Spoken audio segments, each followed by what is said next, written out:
Enciende una luz, déjala brillar, la luz de Jesús, que brille en todo lugar, no la puedes esconder, no te puedes callar ante tal necesidad. Enciende una luz en la oscuridad. Caminos del Espíritu, un espacio para tu alma. Señor, ¿a quién iremos si tú eres nuestra vida? Señor, ¿a quién iremos si tú eres nuestro amor? Si tú eres nuestro amor. Paz y bien, te habla Fray Alejandro. De nuevo nos encontramos en este espacio de espiritualidad que el Señor nos regala para sumergirnos en el misterio de su palabra, para que esa palabra inunde nuestro corazón y nos llene de fuerza, de alegría, de esa salvación que nos trae siempre que la acogemos con el corazón abierto. Vos sabés que Dios no quiere que vivamos en el temor. Dios no quiere que nos volvamos obsesivos, escrupulosos, siempre temiendo el castigo de Dios porque no cumplimos con una norma o con otra. El Espíritu Santo provoca en nosotros la alegría y la confianza de los hijos pequeños, de esos hijos que se mueven con libertad, con espontaneidad, que en todo momento, que sin temor, pueden llamarlo papá. Escuchá lo que te dice la carta a los Romanos de San Pablo, capítulo 8, versículos del 12 al 17. Hermanos, nosotros no somos deudores de la carne para vivir de una manera carnal.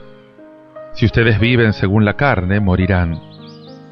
Al contrario, si hacen morir las obras de la carne por medio del Espíritu, entonces vivirán. Todos los que son conducidos por el Espíritu de Dios son hijos de Dios. Y ustedes no han recibido un espíritu de esclavos para volver a caer en el temor, sino el espíritu de hijos adoptivos que nos hace llamar a Dios Abba, es decir, Padre. El mismo Espíritu se une a nuestro espíritu para dar testimonio de que somos hijos de Dios. Y si somos hijos, también somos herederos, herederos de Dios y coherederos de Cristo, porque sufrimos con Él para ser glorificados con Él. No somos deudores de la carne. Si viven según la carne, morirán. Pero si viven por el Espíritu, si por ese Espíritu hacen morir los desórdenes del hombre pecador, entonces vivirán. Pablo te acaba de presentar la salvación en Jesucristo como una liberación de la muerte, liberación del pecado y liberación de la ley. Pero es una liberación que hay que ir completando sin cesar en nuestra vida. Acá fíjate que aparece esa comparación habitual en San Pablo entre la carne y el espíritu. Para San Pablo la carne no es principalmente el cuerpo humano. La carne es el hombre entero cuando se aparta de la mirada de Dios. Lo carnal, lo mundano, podríamos decir. En líneas generales, cada vez que en los textos de San Pablo encontramos la palabra carne, se la podría reemplazar por el hombre sin Dios. El hombre carnal es un hombre sin Dios.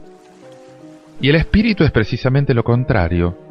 No es el alma solamente. El espíritu es el hombre entero en cuanto animado por Dios, que se preocupa de hacer las cosas de Dios, la voluntad de Dios, el querer de Dios. Ama a Dios y quiere vivir en el amor de Dios. Todos aquellos que se dejan conducir por el Espíritu de Dios, estos son hijos de Dios. Interesante, vos fíjate que muchas veces pensamos que ser hijo de Dios es algo automático. Yo puedo decir, como yo estoy bautizado, ya soy hijo de Dios. ¿Pero vivís como hijo de Dios? ¿Sos conducido por el Espíritu de Dios? ¿Tu querer, tu sentir, tu modo de pensar es el de Dios? Por esto acá habla de dejarse conducir por Dios. Esto es lo que reemplaza la ley, lo que mata toda actitud demasiado moralizante, incluso la del hombre sin Dios, para el que el único ideal, y es normal, es evitar el mal y hacer el bien. Pero para el cristiano es mucho más, ya no hay ley. Hay que dejarse conducir por el Espíritu de Dios. Es una inmensa simplificación moral. Pero esto no es nada fácil. Absolutamente no es nada fácil. Porque no se acaba nunca. Se pasa de una regla con la cual se puede estar en regla, cuando se cumplió y ya está, ya cumplí, a un amor de alguien con el cual siempre se puede avanzar más. En la vida, en el espíritu, nunca podés decir, ya cumplí. El espíritu que han recibido no hace de ustedes unos esclavos llenos de miedo. Es un espíritu que los hace hijos. Por lo tanto, pasamos a unos sentimientos filiales con Dios. Dios empieza a ser mi padre, lo empiezo a experimentar como padre. Destierro el miedo, no con espíritu de esclavitud, sino con espíritu de hijo, espíritu de adopción. La palabra adopción puede ayudarnos a reflexionar. En el caso de la adopción de un niño, la tradición judía hablaba de hijo de su bondad, decía. Y fíjate que esta palabra subraya ese aspecto de cosa escogida, de elección de amor, del que adopta un niño. Señor, así es como tú nos amas, como una madre que ama a su hijo. Así es como tú nos conoces, Señor, como estás cuidando de nosotros, como los padres cuidan de su hijo. Así es como esperás de nosotros el afecto y no el miedo, Señor. Ayúdanos a no considerar jamás nuestra vida cristiana y las renuncias que comporta la vida cristiana como las cadenas que arrastra un esclavo. Yo sé, Señor, que esperás de nosotros esa decisión alegre de un hombre libre, de un niño que obedece contento a sus padres, que ama. Un hombre que te obedeciera solamente por miedo, Señor, yo sé que a vos no te interesa. Y a mí tampoco me interesa, Señor. Por eso dice San Pablo, empujados por el Espíritu, clamamos al Padre llamándolo Abba, o sea, papá. Este término usado por San Pablo voluntariamente es esa palabra familiar de los niños pequeños judíos, papá. Ese término no fue usado nunca en la Biblia, nunca en el vocabulario religioso del judaísmo. Es una invención de Jesús. Él fue el primero que se atrevió a emplear este término familiar y tan cariñoso para hablar de Dios. Fue el primero que le dijo a Dios, papá, y nos enseñó a decirle, papá. Es la palabra usada en el comienzo del Padre Nuestro. Detenete sobre esta palabra. Repetila muchas veces, decile a Dios, Abba, Abba, Abba, papá, papá. Solo este nombre puede alimentar toda una oración, tu oración. Es lo que decía Santa Teresa de Jesús. Y el Espíritu Santo, el mismo Espíritu, se une a nuestro espíritu para decirnos que somos hijos y herederos de Dios. Esta es la experiencia de la presencia mística del Espíritu en la profundidad de nuestra vida. Medita en todo esto, escuchando este tema musical del grupo Vino Nuevo. Ven y llena esta casa. Pedir al Espíritu que llene tu casa, tu templo, tu alma de su presencia. En esta noche hemos venido hambrientos de ti. Ven y llena esta casa con tu presencia. Ven, llena, Señor, nuestra vida con tu presencia.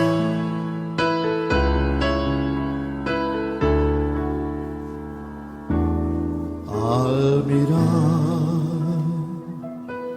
tu santidad, somos transformados a tu imagen. Al mirar tu majestad, de gloria en gloria cámbianos, Señor. Ven y llena esta casa con tu gloria. Ven y llena esta casa con tu gloria. La gloria postrera será mayor que la primera. Aumenta en mí tu gloria, oh Jesús. Ven y llena esta casa con tu gloria. Ven y llena esta casa con tu gloria. La gloria postrera será mayor que la primera. Aumenta en mí tu gloria, oh Jesús. Ven y llena, Dios, ven y llena esta casa.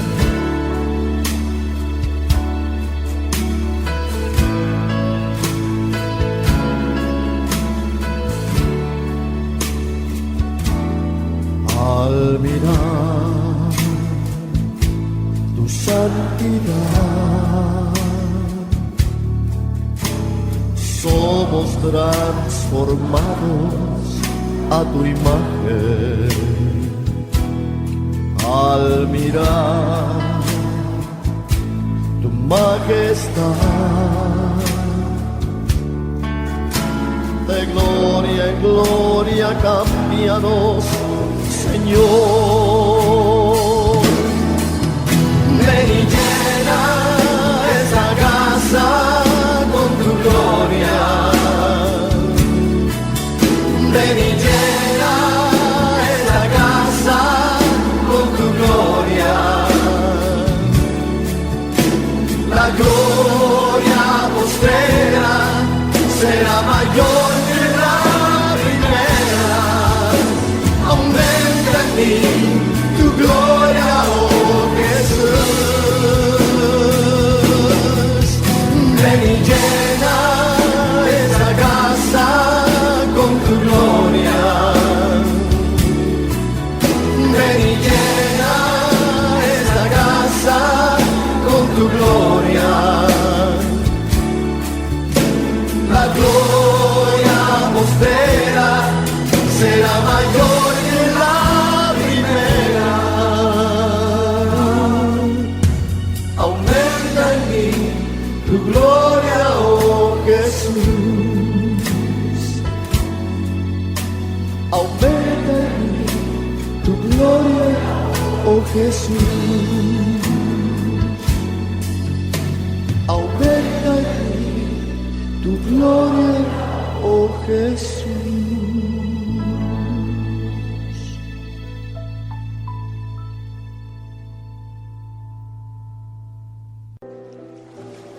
Hay un modo de imponer la ley de Dios que hace que la gente agache la cabeza, que viva encorvada, jorobada. En cambio Jesús, Él sabe que la palabra de Dios debe pronunciarse para la liberación de las personas, para levantar la cabeza, para caminar con alegría, con salud. Todos los que se dedican a la predicación, a la enseñanza de la palabra, en este evangelio que te voy a proclamar tienen dos modelos. Hacer como el jefe de la sinagoga, que usa la enseñanza religiosa para mantener oprimido al pueblo, o hacer como Jesús, que rompe las ataduras, que crea personas libres, personas felices. Escuchá lo que dice el Evangelio de Lucas, lo tenés en el capítulo 13, versículos del 10 al 17. Un sábado Jesús enseñaba en una sinagoga. Había allí una mujer poseída de un espíritu que la tenía enferma desde hacía 18 años. Estaba completamente encorvada y no podía enderezarse de ninguna manera. Jesús, al verla, la llamó y le dijo: «Mujer, estás sanada de tu enfermedad», y le impuso las manos. Ella se enderezó enseguida y glorificaba a Dios. Pero el jefe de la sinagoga, indignado porque Jesús había sanado en sábado, dijo a la multitud: «Los días de trabajo son 6. Vengan durante esos días para hacerse sanar, y no el sábado». El Señor le respondió: «Hipócritas, cualquiera de ustedes, aunque sea sábado, no desata del pesebre a su buey o a su asno para llevarlo a beber.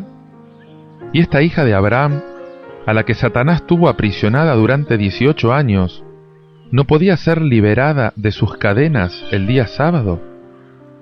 Al oír estas palabras, todos sus adversarios se llenaban de confusión, pero la multitud se alegraba de las maravillas que él hacía.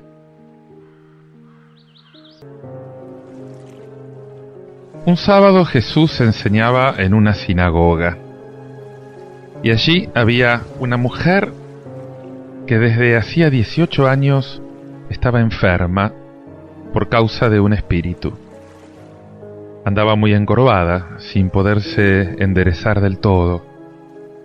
Una vez más, Lucas es el único que relata ese favor de Jesús a una mujer. De nuevo se pone de manifiesto la misericordia de Jesús hacia los pobres.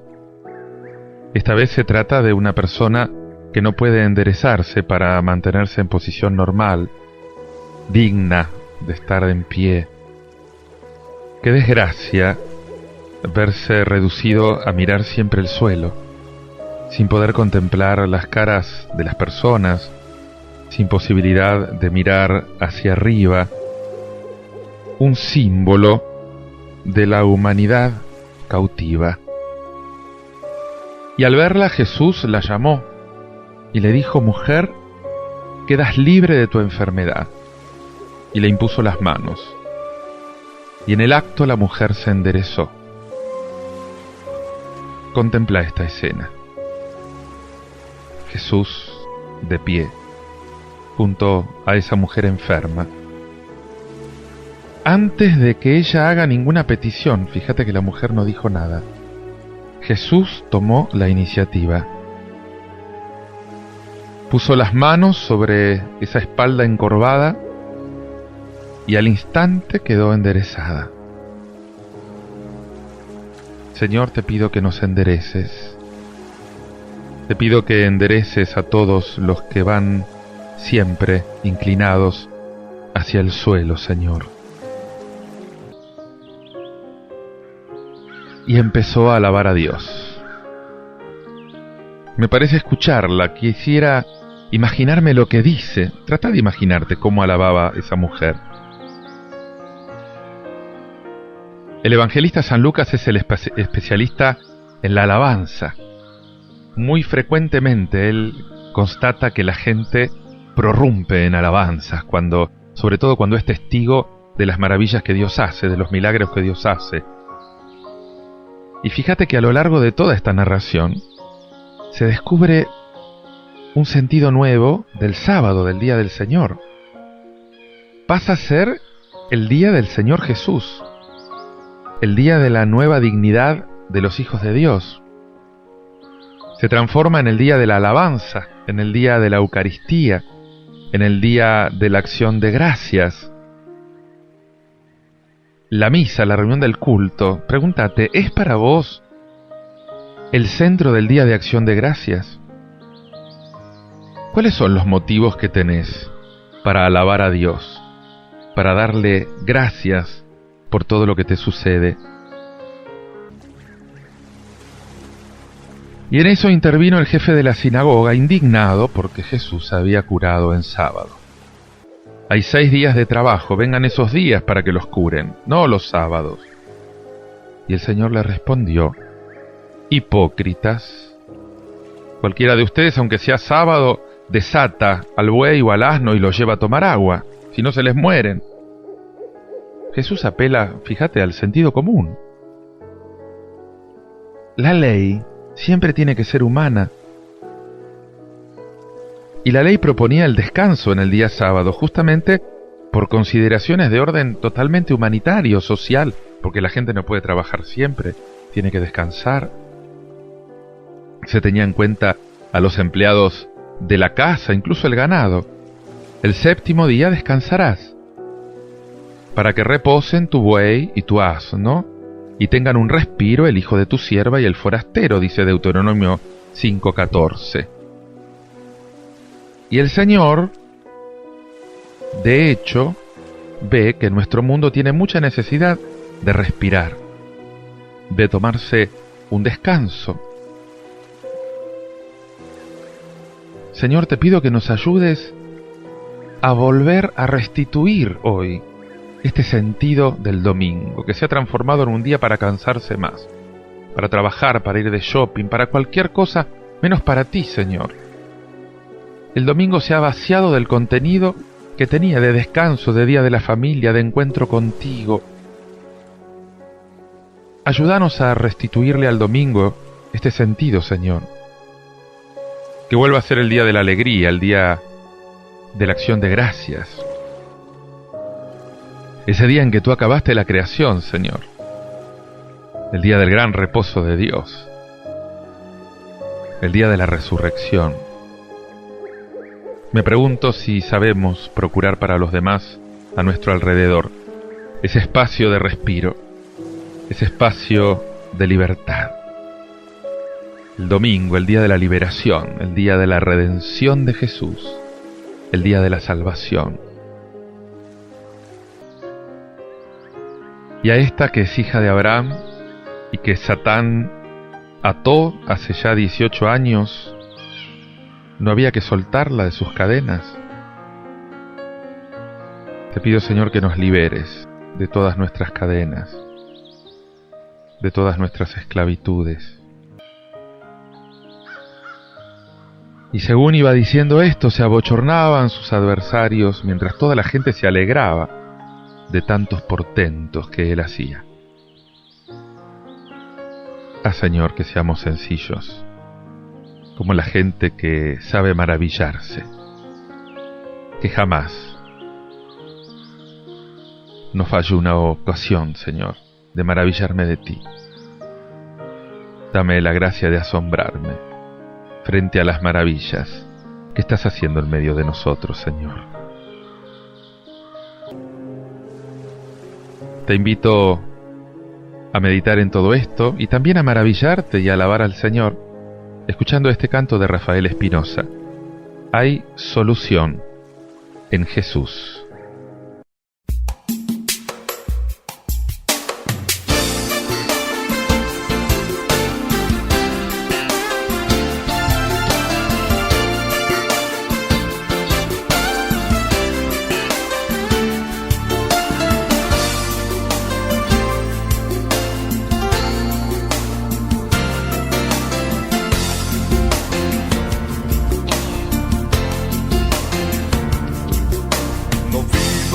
Una vida sin esperanza. No digas no hay solución. Oh, yo ya no quiero nada. No tengo esperanza para mí. Piensa que hay una esperanza esperanza, el camino de la solución. Vive lleno de confianza, buscando un amigo en quien confiar. Hay un camino lleno de felicidad, hay un nombre que es sobre todo nombre, su nombre es Jesús, es el Hijo de Dios, en él encontrarás la felicidad, vida nueva él te dará.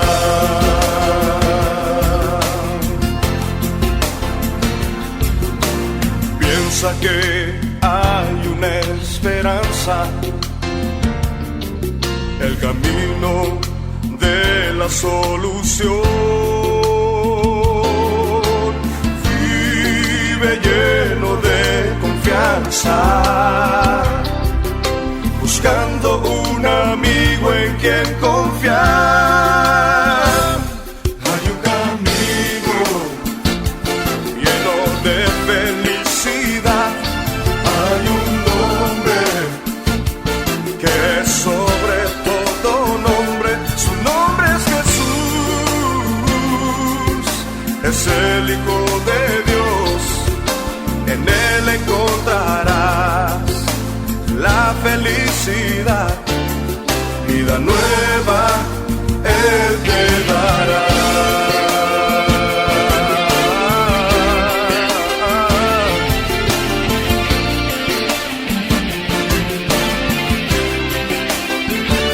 Su nombre es Jesús, es el Hijo de Dios, en él encontrarás la felicidad, vida nueva él te dará.